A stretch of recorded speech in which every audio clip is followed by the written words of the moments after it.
David Swanson. Thank you. Thank you, David, for coming to the meeting tonight, New York City Veterans for Peace. I think you all have read a lot about David, who is tireless in his ongoing and wonderful work for peace. One of the founders of World Beyond War, and it's been a pleasure to work with you over the years, David, on many projects of joint concern.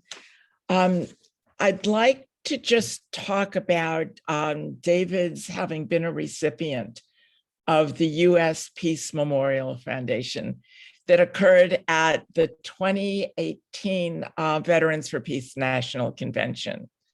How wonderful that it occurred at Veterans for Peace event, and how wonderful that you're here tonight. Michael Knox, chair of the U.S. Peace Memorial Foundation, remarked, "We have a culture of war in the United States, Americans who oppose a war that often is linked to traitors, unpatriotic, un-American, unmilitary. The work for peace must be brave and at great personal sacrifice. As a movement to change our war culture, the U.S. Peace Memorial Foundation recognizes and honors courageous Americans who stand for peace by publishing the U.S. Peace Registry, planning for the U.S. Peace Memorial as a national monument in Washington, D.C., and awarding an annual Peace Prize."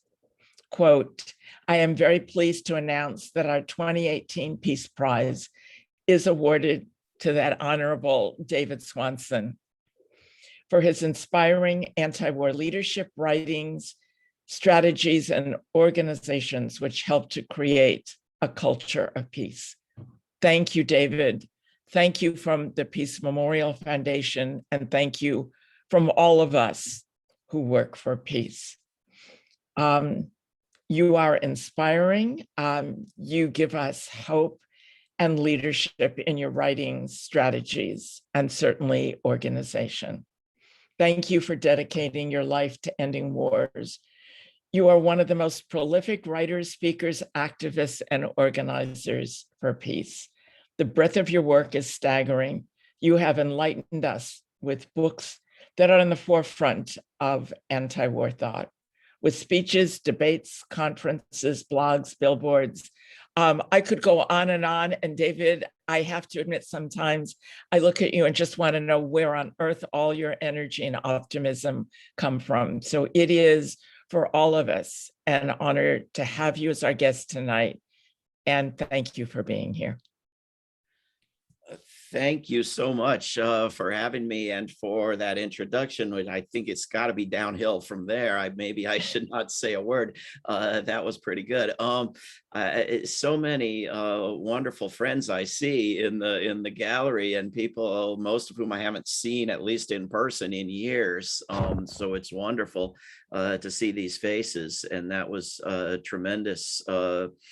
From Zool, what we heard earlier. And of course, I have always thought that Veterans for Peace was one of the best organizations on earth, and I'm always glad to see it doing great work, including the nuclear report that was put out today, forgetting the name of it, but it'll come up in my presentation shortly, the nuclear posture review that Veterans for Peace preempted Biden by putting out a sane one. I was watching a press conference with President Biden a few hours ago, he being the guy who, of course, ultimately is responsible for killing that family in Afghanistan and so many thousands of others. And he was actually asked by a reporter about numerous instances of government incompetence and can the government even do anything? And do you know what he said? He tried. So you could tell he was just churning away in his brain, trying to think of something the government did competently. And what he came up with was, we ended the war on Afghanistan, which if we'd kept it going, it was going to be the biggest disaster you've ever seen. So the good thing is he's bragging about ending a war, right? assuming that they've actually ended it. But we've reached the point where the government, the spokesman for the entire government, tries to think of something they do right, and all he can come up with is something they stopped doing, one of the thousands of things they do incompetently. So I'm not exactly overwhelmed by the competence, skill, or performance of our current government. I'm going to try and share screen, see if this works. Are you seeing a slideshow here? Yes. So I'll go through a little slideshow here, and then we can discuss less formally anything I've said or haven't said. We just had a holiday for Dr. Martin Luther King, who I think is less close in resemblance to the Dr. King we hear about on television and in newspapers. Tarek wrote something about this the other day. Then Saint Nicholas, the actual man, similarity to Santa Claus as we hear about him. I mean, for this government to have a holiday for someone who wanted to end war, end militarism, end racism, end poverty, end capitalism, revolutionize society, it makes absolutely no sense until you realize that they're celebrating somebody completely different. Who had nothing to say about economics or militarism. So it's, we just can't sufficiently remind people of who Martin Luther King Jr. actually was. Later this evening, I'm doing a webinar about a short report that I wrote recently for Roots Action, which you can go find at rootsaction.org. And I thought I would give you all a brief preview before I do our first webinar about it at Roots Action. And it's the result of having done this little report a couple of years ago, looking at all the Democratic candidates for Congress, the successful ones, the new ones, and the incumbents, and noticing that 22% of them, if you looked at their website, had no platform at all. They were just running on having a family and, what their smile looked like. And you're not voting for anything. But 71% of them had no foreign policy, nothing. War, peace, treaties, international law, climate cooperation, the existence of 96% of humanity, just not there. 66% of the new Democrats who got into Congress had no foreign policy. And then out of that minority that had any sort of foreign policy, and we're in most cases talking something very vague and minimal, 74% of them, these are the Democrats, never mind the Republicans, were in favor of continued or increased militarism, whereas 14% of them were platforms promoting a decrease in militarism. So this seemed like something that needed to be addressed.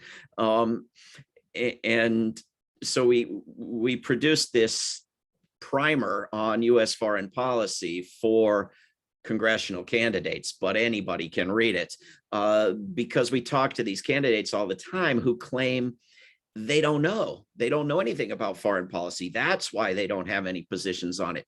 So honest or not, or, some combination of honesty and cynicism and corruption, we thought we would give them, a handy primer. Here's the basic facts you need to know about U.S. foreign policy so you can have a platform, or at least not have that excuse for not having a platform.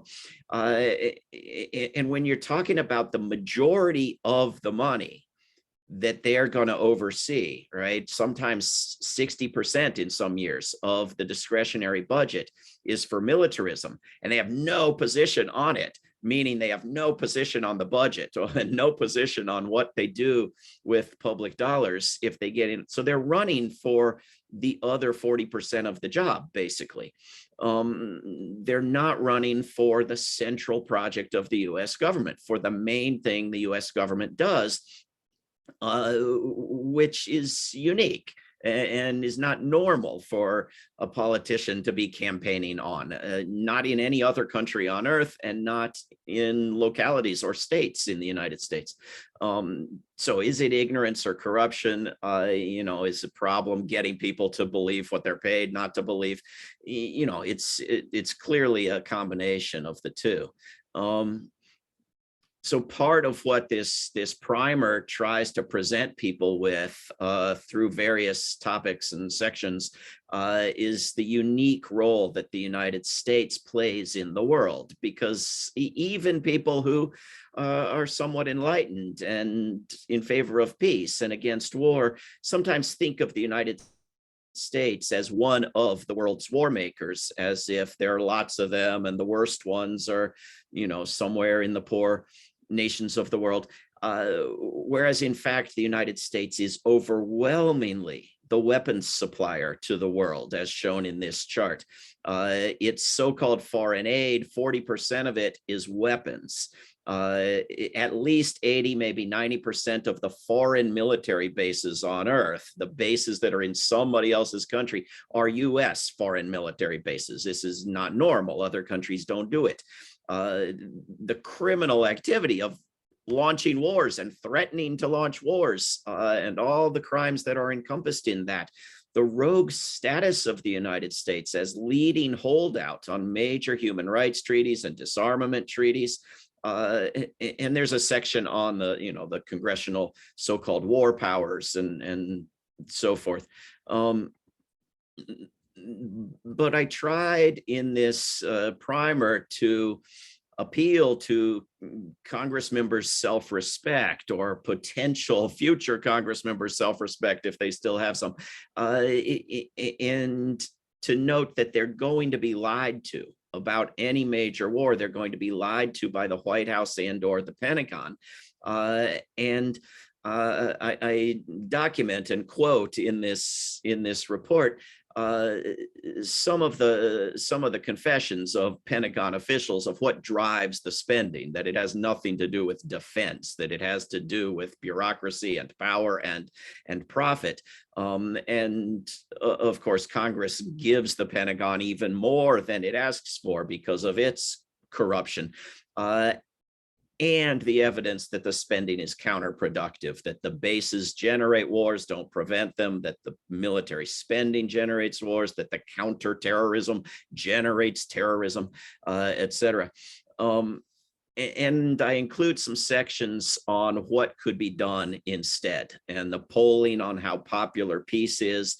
I include some of the successful platforms from candidates who succeeded in getting themselves into Congress, campaigning on relatively good platforms in favor of peace.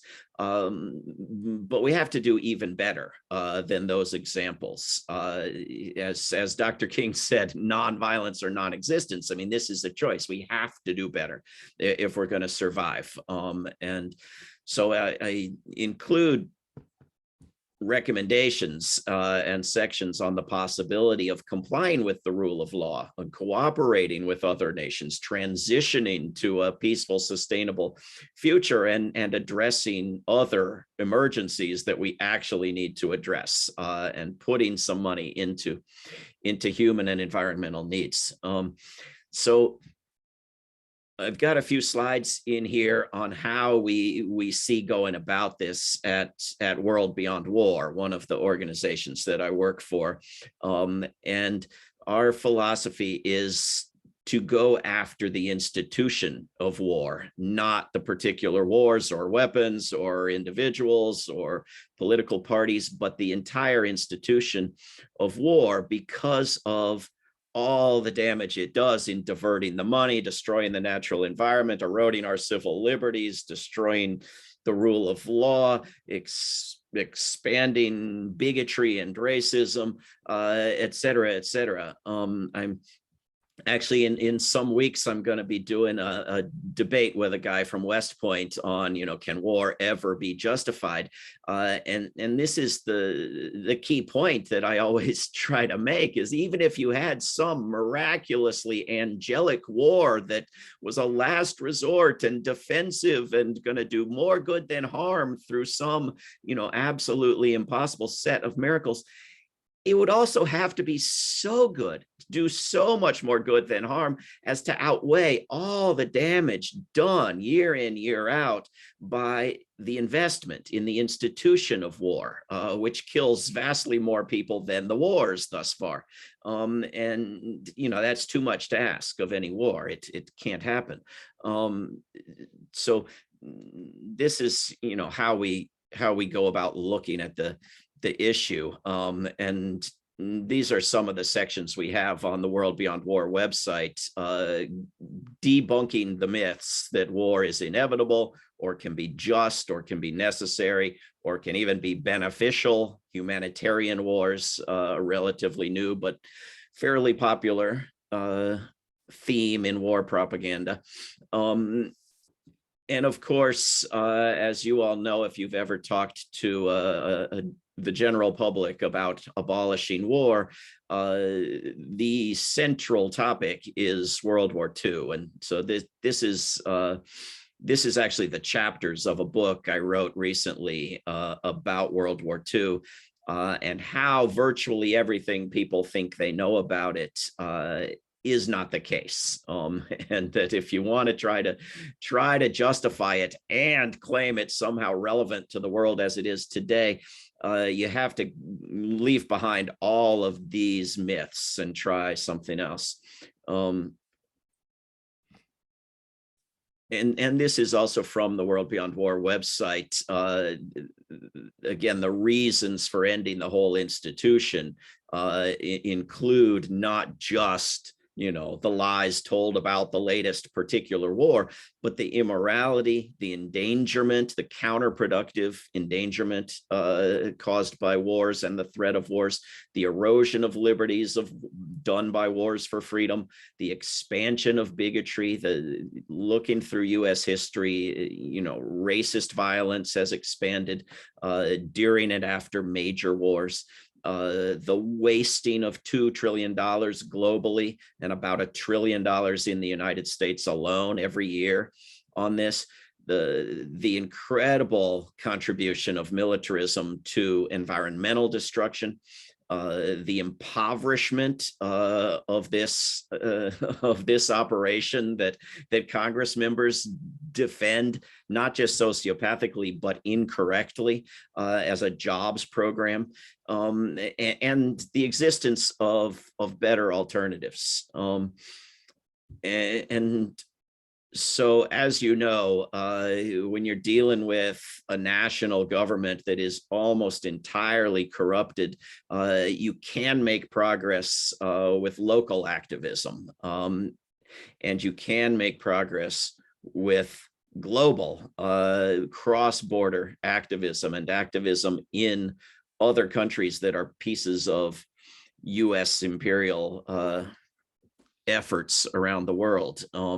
We are dealing with a global industry, a global profiting off death and suffering, and we do a better job resisting it and turning it around when we work globally as well. In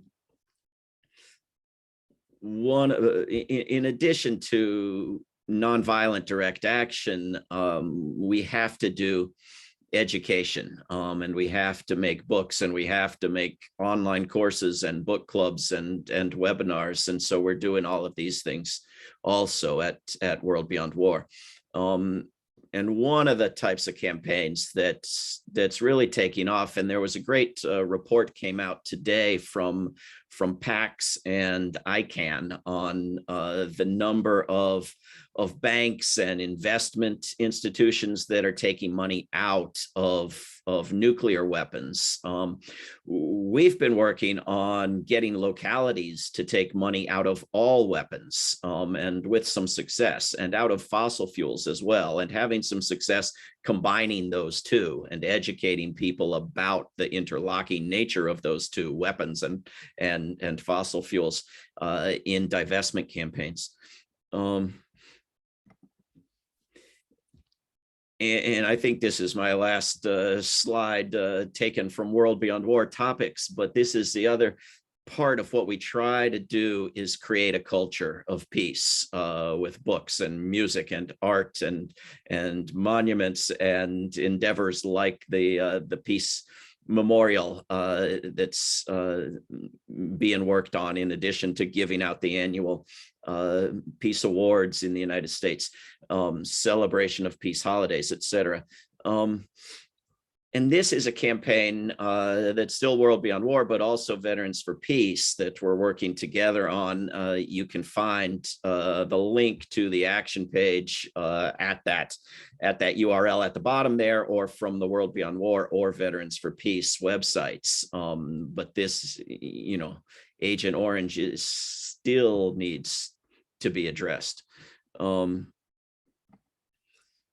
And this is a snapshot of part of the summary of this nuclear posture review that came out today from Veterans for Peace, that you can find at veteransforpeace.org, which, if you haven't yet read, you should, and you should be prepared to compare it to whatever President Biden comes up with, and to get voices into the media making that comparison, because this is just simple sanity.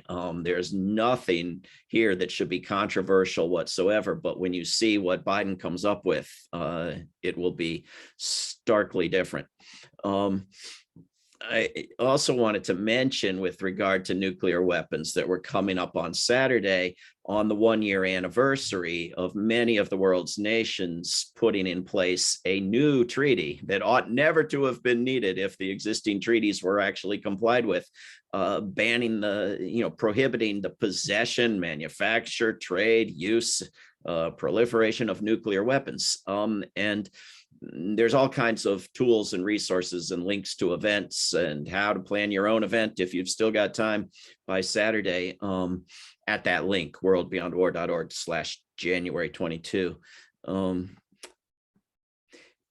this slide I've titled "Read at Your Own Risk," because there have been just dozens of lengthy articles in US corporate media about the outrageous proposals made by Russia, or rather Putin. It's never the Russian government, it's always Putin. In fact, in Biden's press conference today, it was just he. They don't even say Putin anymore, they just say he, and everybody knows who he is.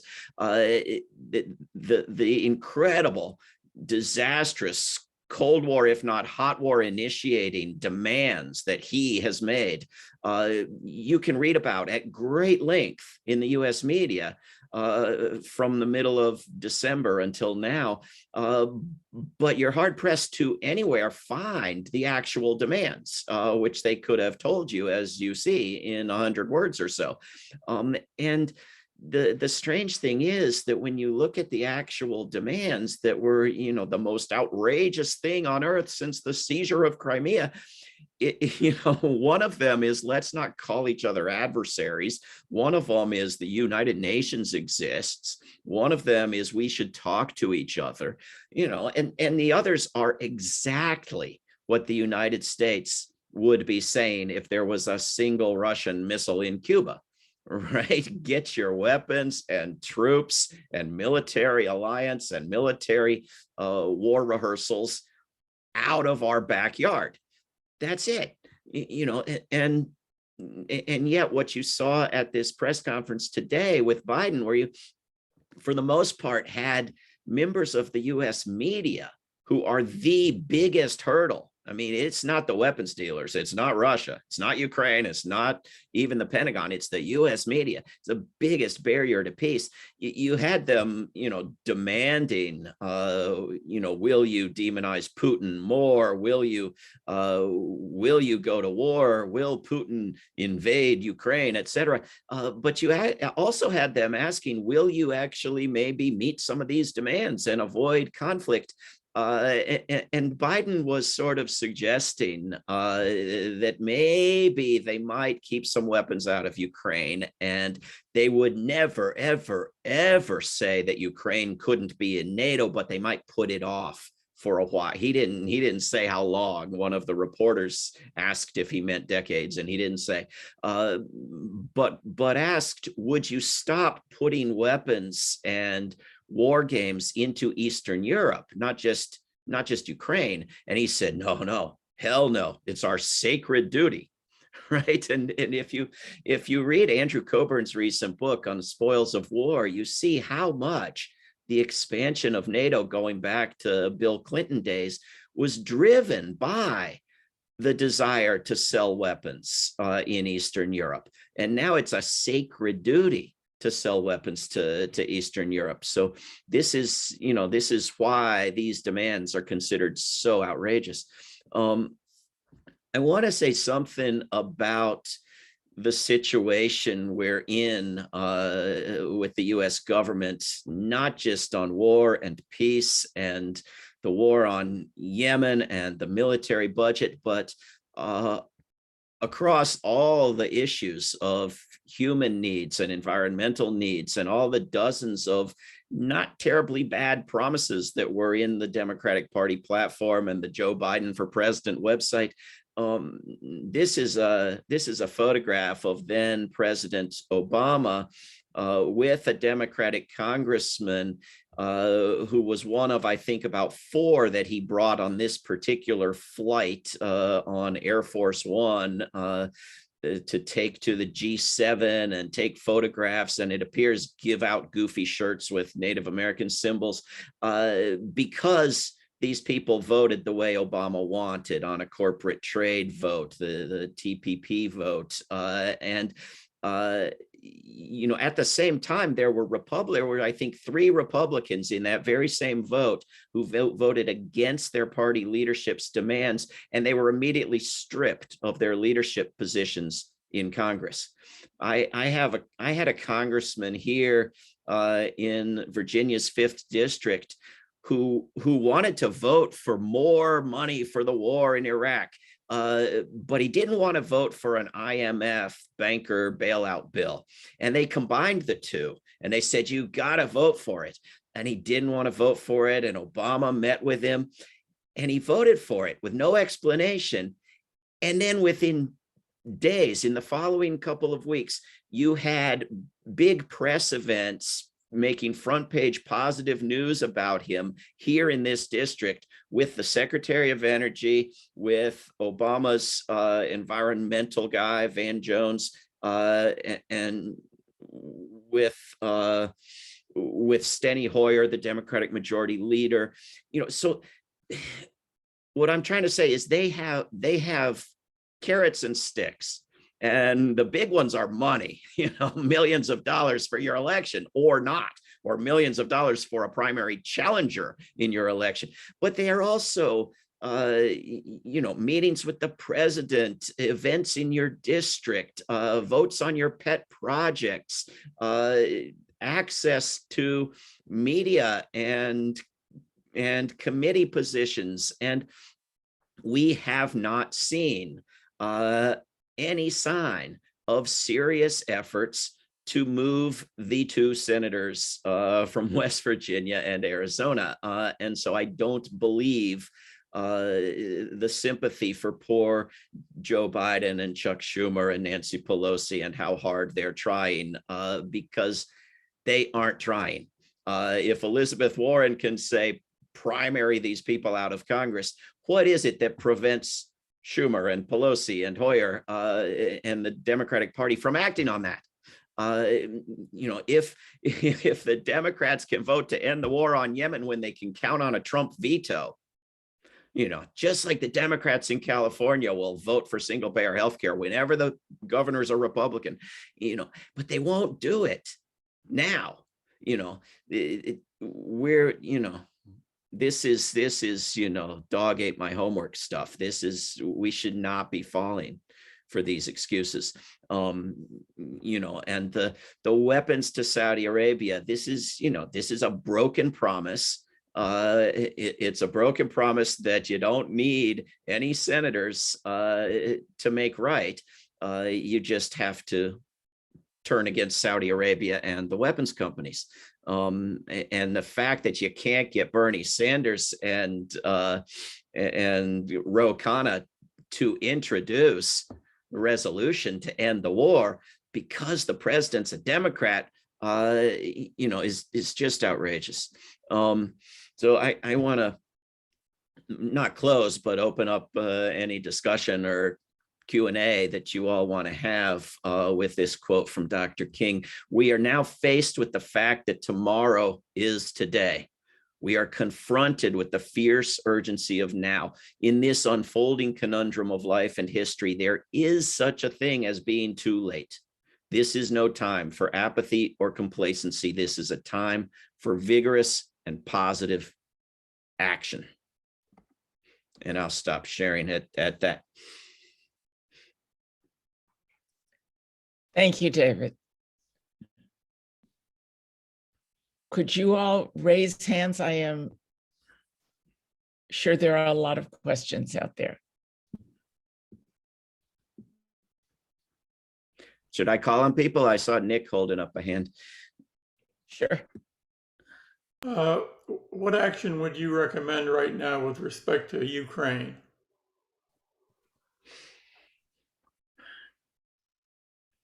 I think we have to be working in the United States and in every NATO country to push back against their governments and NATO, and of course, especially the US government, to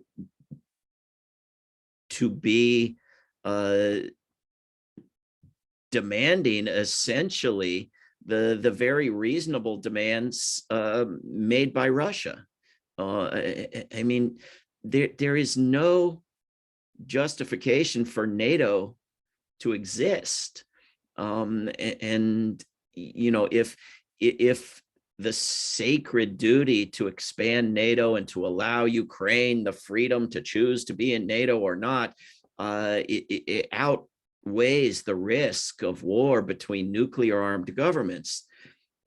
Something is absolutely out of whack. And I think we need to be doing everything we can to be going after every member of Congress, every media outlet we can reach, and of course the White House, to be saying back off. There's plenty of blame to be spread around in Ukraine, in Russia, but when you look at these hotspots in Ukraine and Taiwan and Iran and China and across Africa and Israel, I mean, there's one common denominator. It's always the military madness of the United States. And we've got a president who seems really not to have a clue what it means to take effective action on anything, who just hours ago said that we must have consensus, clearly meaning consensus with Republicans in Congress, or lose our democracy. So here's a guy who imagines we have a democracy, who imagines you can reach a consensus on voting rights with Republicans, and who places that above, as a goal in and of itself, above taking steps to actually expand voting rights or restrain concentration of wealth or restrain military madness. And I think it's I mean, I was encouraged a year ago because you could criticize this president from day one without being called a racist. You know what I mean? It was just dramatically different from when Obama showed up, right? People were saying, no honeymoon, go after him immediately. We can't wait. The urgency of the crises facing the globe. And now a year later, oh, well, the poor guy, I mean, he's up against these senators and these powerful interests. And, you know, I think we need a little more outrage and a little less patience in everything we're doing right now. Isn't it possible he looks to build consensus on a war in the Ukraine or somewhere else? I mean, isn't that historically been kind of a where presidents go when they need to build unity at home? It's not clear that would work or that he's thinking that. It's certainly possible, and that certainly is a trend in U.S. history, and there certainly is absolute wonderful bipartisan harmony on increasing military spending each and every year, you know, despite the Democratic Party platform having promised the opposite. But I don't think that NATO or the United States, I mean, I think they want Ukraine in NATO because they want to eat up the entire world, and there's just this momentum, and that's what they do. But I don't think they actually want an Article 5 commitment, or we must fight in any war that Ukraine is in. I don't think they want a US war in Ukraine. And I don't think Russia wants a Russian war in Ukraine. I think everybody wants what we had before the United States stirred up this mess over the past several years, and that is a neutral Ukraine. But nobody wants to say it. Nobody wants to back down. It's all, you know, you can kiss Joe Manchin's ass and bow down before Kirsten Sinema, and nobody says appeasement. But if you back off on risking World War III in Ukraine, it's appeasement, you know, and this is the problem, the momentum built by this machismo.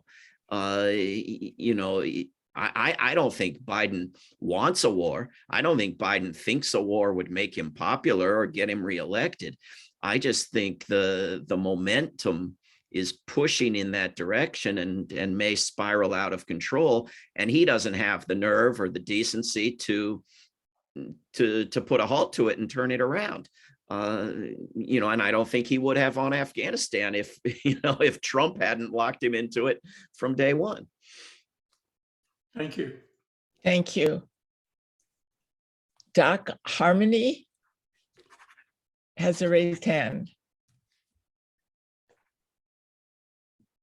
Pardon me for my moniker. I forgot to change it. I was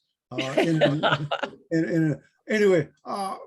I'm Dwayne Tester. I'm a independent VFP member in Harmony, Minnesota. Don't you know? And Sure. I've been getting with the boys up in Rochester, and anyway, what I'm interested in is, and I've been an opponent from drone warfare, and we meet regularly outside the Volk Field gate, and I haven't been there for a few months. But how do we eliminate or reduce, if we can, the amount of the drone attacks that are happening all over the world, Yemen and wherever, and help make that useless warfare that for me is killing civilians for the most part, and not really keeping our boots off the ground, so to speak. And that's the rhetoric that I keep hearing. It's protecting our troops so they don't have to be on the ground. Yet at the same time, to eliminate 1,500 or 2,500 even Taliban or ISIS or whatever people from being there, and we're killing off hundreds of thousands of innocent civilians. And do you have any kind of solution action that we can do or maintain other than our consistent vigiling against this kind of unnecessary warfare? Thank you. Well, Namaste. Well, if I had an easy one that would guarantee drone abolition by next week, I would have certainly done it years ago. I certainly would continue doing the vigiling. I think it helps. I think it educates more people. I think one avenue with some prospects is media, big corporate media. When the New York Times was forced by the attention on the ending of the war to cover that missile into Kabul, it actually ended up doing a decent job. And then a couple weeks later, actually 2 years after the fact, covered some missiles being sent into crowds of civilians in Syria and did a decent job. But it presented these stories as aberrations, right? You had this nice peaceful war, and then when it's ending, somebody gets killed, and that's the problem with ending wars. Somebody gets killed, and somehow we need to encourage more coverage of these missile strikes, because there are thousands and thousands of them, and they're all quite similar. And these supposed aberrations, these atrocities, are typical constituent parts of the wars, and nobody knows that. Another avenue that I think we can work on towards similar ends is social media. I mean, there are people covering the damage of drone missiles with their cell phones, in the same way that people are covering the victims of racist police brutality in the United States. And we aren't making enough use of it. We aren't turning those videos into the major stories that they should be. I think we have to keep pushing legislators.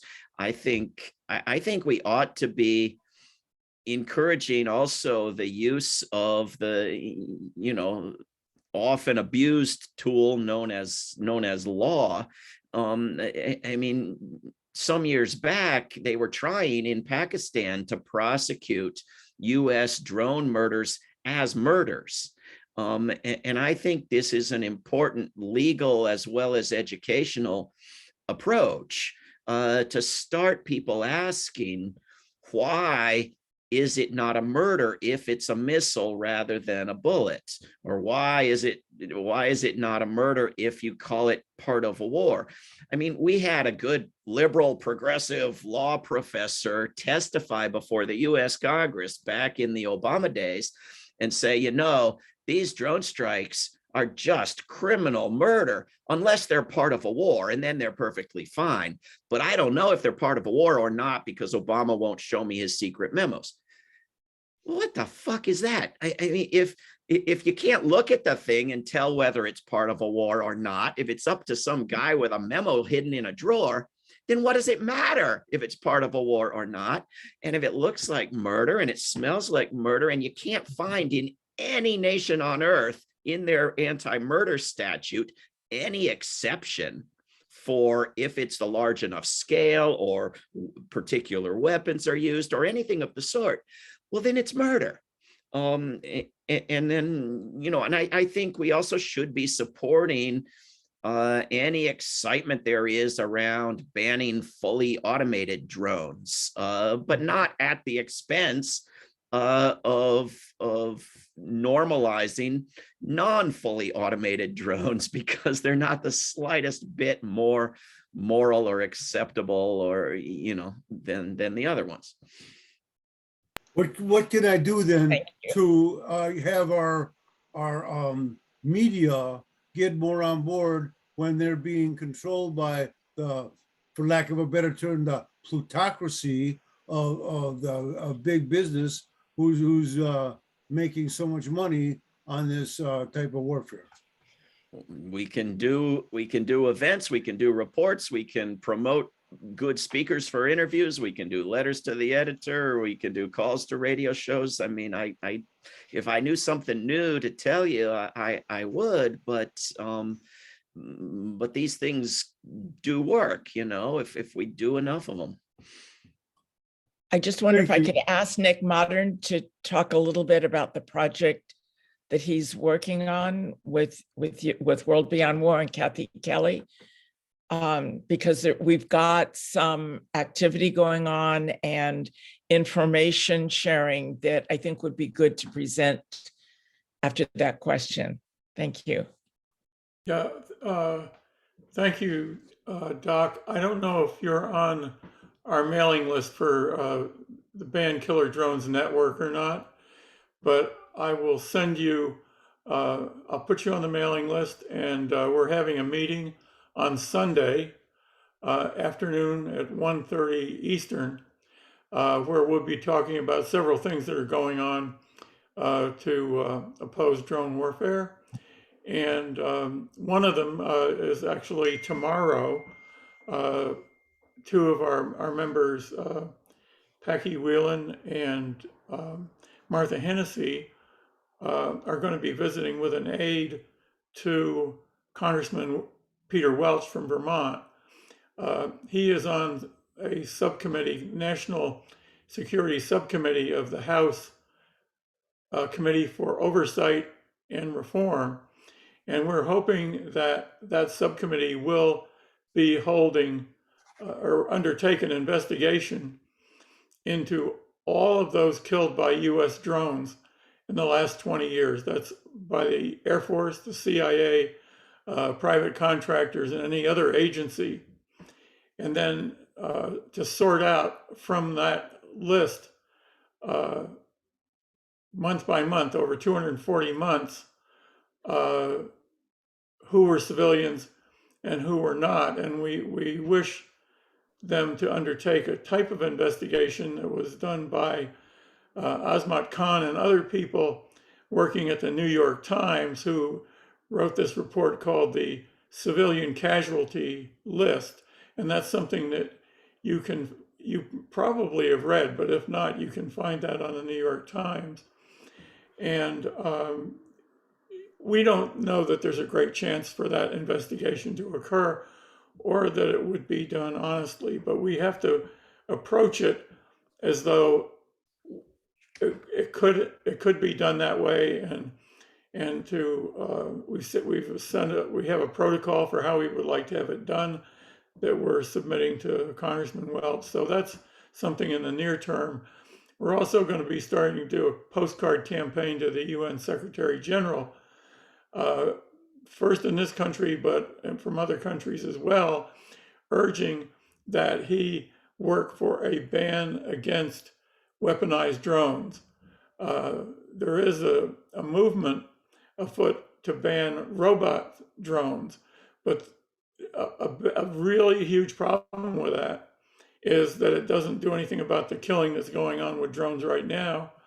And also a major problem is no one is going to be able to determine at what point a weapon aerial drone, for example, becomes fully autonomous, because the military and the corporations will say that no matter what, even if the targeting is done by artificial intelligence, the flight of the plane is done by artificial intelligence, selection of weapons by artificial intelligence, release of weapons by artificial intelligence, the US will still say, and other countries will still say, there is a human in the loop somewhere, and that human could be riding in a plane that's controlled totally by artificial intelligence. So it's not something that's enforceable. Preventing weapons from being on drones, that you can determine yes or no, they don't have weapons. And so that's how we're approaching it, and I hope that that's the right way to go about it. But for practical purposes, if you would send me your email or put it in the chat, I'll make sure that you're on this list so you can participate in these meetings, which occur about every 2 weeks. Thank you. And anybody else on the Zoom who wishes to do so, I'd be pleased to have that too, because it is a way to keep current with some things that are happening, I think, in a positive way. Thanks. I put it in the chat. I appreciate your response. Thank And I you very- just want to show people this is our postcard. Thank you. That is handed out on Sundays. That's Yeah. handed on Saturdays on the High Line Saturday- in New York Saturdays, City. 1 to 2 p.m. Yep. Where is Thanks that? to- I put it in the chat. Saturdays, 1 to 2 p.m. Thanks to Zool. Where is the event held? Is that the one in Minneapolis, St. Paul? No, it's in New York on the High Line. Oh, that's a little bit far for me to drive. It is, but I think what we wanted to do this evening was to give you all some idea of actions that can be taken. Sometimes all the issues just seem overwhelming and we feel like we can't do anything. So what we try to present at the meetings are current activities and events that are going on that we encourage folks to be part of. And if you all are not in New York City, to take the ideas and organize them in your communities where you are. We need everybody engaged. There are other questions for David. Todd has his hand up. Okay, thank you. Todd. So nice to see you, Susan and Bob Kielbach, whom I Goodness. both know of you. And if I may say something quick to Doc, I used to be the prosecutor in Fillmore County for about a year back in 2003, 2004. And I worked out of Preston, Minnesota. Preston, Minnesota. And it was a most right-wing town. I'm not the most of any city, but very much so, fully supportive of the Iraq War that was beginning. It's thoroughly disgusting. Not to criticize Fillmore County, but that's what we're up against. We have so many Americans, including Minnesotans, so-called progressive Minnesota, that still have this belief that we're a benevolent country, one way or another. Even when they might oppose the wars, we make strong arguments against wasteful military spending, etc. But our overwhelming belief in our country and ourselves is that we really are an exceptional, benevolent country. And to me, and I'm involved with a group in Washington, D.C. from when I worked there as a Guantanamo defense attorney and stayed in contact with them, who are involved with the so-called military reform movement and whatnot, cutting military spending. But what nobody really wants to go to is to get to the character of what we are. And all you have to do, we just saw that with a chart, all the money we spend, we are the military superpower. I put a couple links in the chat that I think are well worth talking. We're running a continuous cognitive campaign. That's a term currently being used by Israel. The United States uses perception management. I was at the first Gulf War and I saw Helen Knowlton's propaganda campaign operated out of their suite on the Dammam airport. Far more sophisticated than we've ever used in the past or anything that was used pre-World War II. But yet nobody really gets to the heart of what kind of a country are we now? The term fascist, and I went out to New York to study political theory just to bolster, what I knew, adding on to having been an attorney and working in the belly of the beast at Guantanamo, so to speak. But Guantanamo is a fascist political legal regime. And I mean that seriously in the full meaning of the word fascist, in that it's arbitrary, outside the law, and basically a martial law court. And we're exercising that over the entire world. I mean, we can pick up the CIA or special operations, can pick somebody up on the other side of the world and put them into some kind of detention center, even if not Guantanamo these days, and hold them responsible for just being anti-US. And that epitomizes what a fascist regime is. The term has been so overused, that it's hard to use it anymore. But if you look at what Mussolini defined as fascism, it perfectly fits the United States of today and has for 30, 40 years at least, if not longer. So I guess my question is, when are we going to start really calling into question the very nature of what we have become? how we feel that we have the right to kill people around the world with no oversight, no accountability, et cetera, et cetera. You guys all know what I'm talking about, so I'll stop there. But it goes to overcoming the cognitive campaigns being waged against us, by other sources to begin getting people to call into question what they're being told. Thank you, Todd. I'm going to hand that over to David. Hi, Todd. It's good to see you, and lots of great comments there. And I agree with you that we need to come to terms with what the U.S. government is, what the U.S. public that supports its worst aspects is. I wrote a book not long ago called Curing Exceptionalism, trying to take on the idea of exceptionalism and cure us of it. But I have some hesitation about you're saying what we have become, what we have turned into, as if there were a time in the past when we weren't, because it seems to me that the United States was created as an imperial violent enterprise. It was bad news for the indigenous people of North America. It was bad news for the enslaved laborers. And the violence has changed, the weaponry has changed, the imperial designs have changed. Leading up to World War II, the United States first, sort of explicitly set its eyes on total global domination, where there was a time when just crossing a continent was, as about as far as people were dreaming. But I think what's needed is not so much to, get back to some lost state of innocence or isolationism, but rather to become something that the United States government has never been. It's the military budget goes up. The abuses are constantly evolving, but we've never had an effort at peaceful cooperation with the rest of the world. We had a rejection of the League of Nations because it would have meant being one among equals. We had an acceptance of the United Nations because it meant being more equal than everybody else. And we see how that's worked out. I think what we need, and the very best rhetoric you get from the very most progressive Congress members on this stuff is that the United States should completely reverse direction, change everything it's doing, and lead the world towards sustainable, fucking lead the world. The United States needs to catch up with the rest of the world in all of these areas where it trails behind.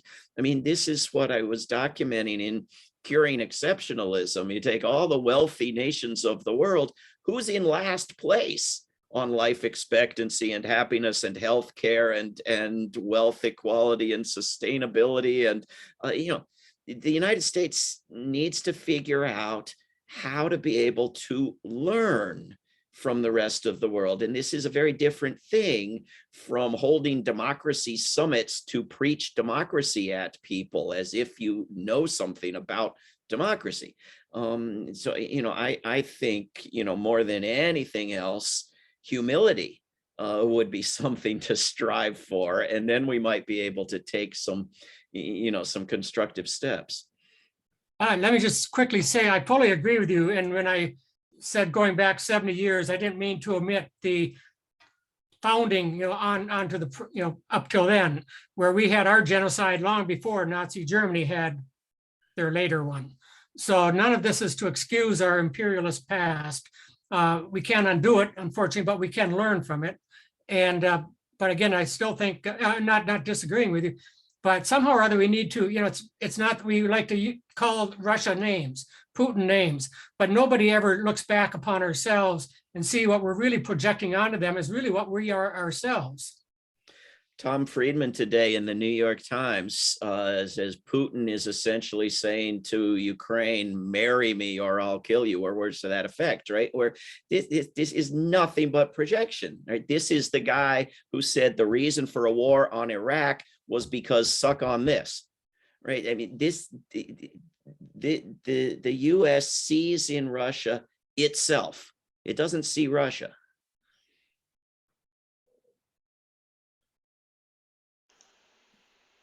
So I have my hand up, Susan. So Okay. Okay. I'm Yes, you just do. calling Thank myself you, here.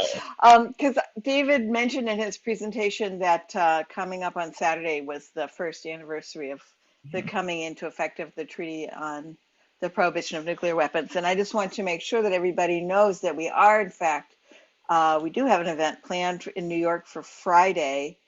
And I'm hoping that somebody else has got the details. I think we're meeting at noon at the 42nd Street Library. Is that correct? Correct. So that's I think Bob 42nd has- Street and Fifth Avenue.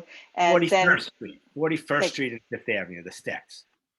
okay, and then we'll be walking over to the United Nations. And just to inspire you, here is the banner that we did for this.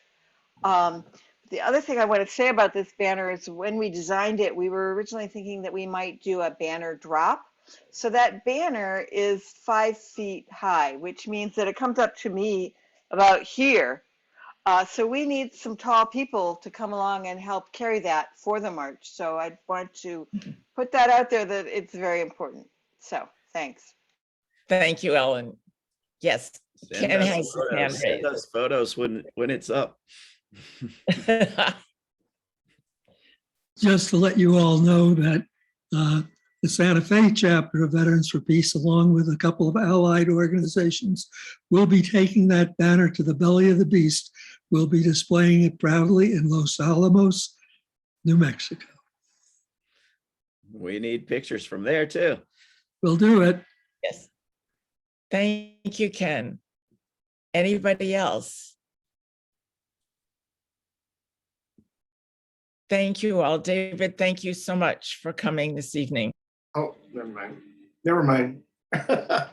Ellen, Dave Logston had his hand up. Yeah, I just had to say we had an action today on Lake Street Bridge between Minneapolis and St. Paul, and it was minus 20 degrees wind chill, but we were out there with our nuclear weapons are illegal banner for an hour. Well, actually, we didn't make an hour. We made 45 minutes. So Steve was with me. Like the sweatshirt too, Dave. You like that? Uh-huh. I think Alice has her hand up too, if there's time for her to have her hand up. And Rachel has her hand up too, I think. I wanted to go back to David's conversation with the prosecutor, I forgot his name, about what the truth of America is and how we don't really see it. And I want to urge everybody to look at that nuclear posture review that just got released today, because we go through the aggressive, provocative posture of the US, which Americans don't understand. I think there's some very clear examples there to get our heads straight and to talk to people about this, because we really need like a truth commission in America to tell the truth about America. You know, it's starting with Black Lives Matter and the Me Too group and the Columbus indigenous people, you know, taking down the Columbus Day. And we have to also talk about our relationship with Russia. There's so much untruth in there. And we're pointing 13,000 of the nuclear weapons on the planet are in the US and Russia. There's only another 1,000 in the other 7 countries. So it's time to start talking about that. Do New Yorkers ever do events at the teardrop memorial that Russia gave to the United States? Because I would love it if there were stories about people doing events there against the buildup to war. Interesting idea. I'm going to look into that, David. Right on. You have to go to New Jersey. Well, I know there's downsides to everything, Alice. No, but New Yorkers don't even know about it. I didn't know about it until David told me, and I'm a New Yorker. Do you all know that Russia put a memorial up to 9/11 in New Jersey for us? Everyone in the world was with us on 9/12, and then we dropped those bombs on Afghanistan. So Rachel has her hand up. I've got her. Yes, one of our greatest advocates, Matt Ho, is running for the Senate of the North Carolina. And I'm not North Carolina a resident, but I would like to support him. Do you have any idea we can make a big nationwide coalition to support Matt? I think it'd be great to have him in the, Capitol Hill and eventually on the presidency. That would be great. Well, Matt Ho is one of our best. I imagine you all know him. Just to be clear, I'm pretty sure he's running for the Senate of the United States, but from North Carolina. And I think he's running in the Green Party, which, barring some dramatic breakthrough, the greatest candidate gets like 3 or 4% due to the rigging of the system for the two other parties. But regardless, in hopes that there is some dramatic breakthrough and to make use of what he's doing, I think it's a great, at least educational enterprise to make his voice heard and the rest of our voices heard. And we do have lots of great allies in North Carolina we can work with, but I think if we can, through our organizations that are not nonprofits, that aren't allowed to do election stuff, I think to the extent that we can do events with Matt Ho, or maybe with a handful of the best candidates from around the country, like this is the government we'd like to see, I think we should. I think we could inform a lot of people.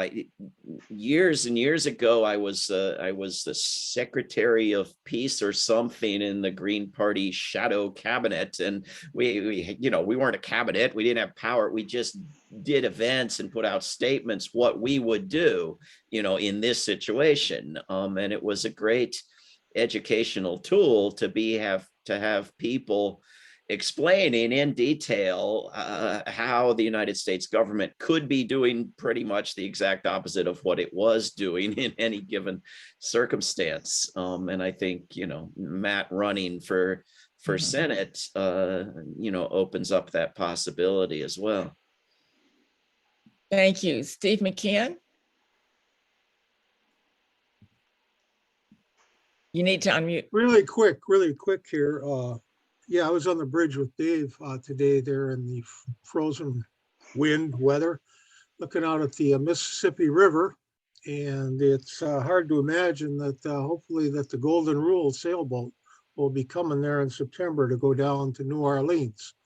I just think that that's a really worthwhile project to support. And I just want to put a shout out to anybody and everybody that they can promote that and to give it all the press we can. Thank you. Thank you. We are inviting Helen Jacquard and Ken Mayers to come to next month's meeting to talk about the relationship between the Nuclear Abolition Working Group and the Golden Rule and its importance. Somebody mentioned in the chat that Brittany DeBarros is also running for Congress, I think, as a Democrat, but another wonderful candidate. Those might be two if we could get them together, despite the party difference on an event, maybe with one or two more. Sure. Yes, is there anybody else? Rachel has her hand back up. Okay, thank you. Last year during the Trump presidency, because of the COVID, Germany and Sweden decided not to take part in a war game in Europe. I think COVID was a good excuse, and also I'm sure Trump was not a cup of tea for Merkel. But this year, the situation is getting kind of subsiding. And do you think they will participate in the real war game as previous years? What do you think? What is your take on this one? It's what little I know of the new German government and what I've seen of what Sweden is already doing in terms of war games. They seem pretty well in bed with NATO and the Pentagon on this. Norway as well, although they're going to attend the conference on the treaty on the prohibition of nuclear weapons. Yeah, I'm not seeing a lot of courage from nations in terms of standing up to the United States. I hope there's, I hope there's some to be found out there. People, yes, people. I mean, people in Montenegro putting their bodies in the way and preventing a new NATO military base, but governments, the government of Montenegro or anywhere else, standing up to the United States, I think we're still looking for that. Thank you. Are there more questions? David, we thank you for your time and wonderful presentation. It's really appreciated. Certainly leaves us with a lot to think about and moving forward. We hope you all have gotten some ideas of some of the work that we're doing here and in the Midwest and other parts of the country. It's been an ongoing wonderful relationship, Veterans for Peace and World Beyond War. And as David mentioned, the Agent Orange campaign, but there's many other campaigns that we work together on and we will continue. So does anybody have a last minute hand up? Thank you, David. Go ahead. Oh, I was waving goodbye. I got another Okay. webinar in 3 minutes. I wasn't raising my hand. So thank you so much. Thank you, David. Thank you, you. David. Listen to you. Keep up the great work. Thank you. David. Thank you. So before we Thank move you. on here,